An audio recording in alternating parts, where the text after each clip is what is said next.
ঢাকাস্থ Adhara union ব্যবসায়ী কল্যাণ সমিতির পক্ষ থেকে ইফতার ও দোয়া মাহফিল অনুষ্ঠিত হয়েছে। প্রতিনিধি মোহাম্মদ সাইফুল ইসলাম খান জানান, রোববার বিকেলে ঠাটারি বাজার স্টার হোটেলে এই অনুষ্ঠানের আয়োজন করা হয়।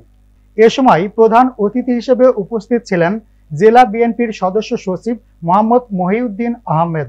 বিশেষ অতিথি হিসেবে উপস্থিত ছিলেন সদর উপজেলা বিএনপির সাধারণ সম্পাদক মোহাম্মদ সাইদুর রহমান ফকির, জেলা যুবদলের আহ্বায়ক মোহাম্মদ মুজিবুর রহমান দেওয়ান, ঢাকাস্থ আদারা ইউনিয়ন ব্যবসায়ী কল্যাণ সমিতির সভাপতি মোহাম্মদ আজহারুল ইসলাম খান, সাধারণ সম্পাদক মোহাম্মদ কবির হোসেন ব্যাপারী, আধারা ইউনিয়ন বিএনপির সভাপতি মোহাম্মদ দেলোয়ার দেওয়ান, পল্টন থানা যুবদলের সভাপতি মোহাম্মদ জাফর খান। এ সময় আরও উপস্থিত ছিলেন আমজাদ হোসেন সেলিম, লিটন মোল্লা, আলমগীর হোসেন শামীম, মোহাম্মদ আলী সরকার, ফিরোজ সোহেল, দিদার আখন, কামরুজ্জামান ও বোরহান ব্যাপারী সহ অন্যান্যরা।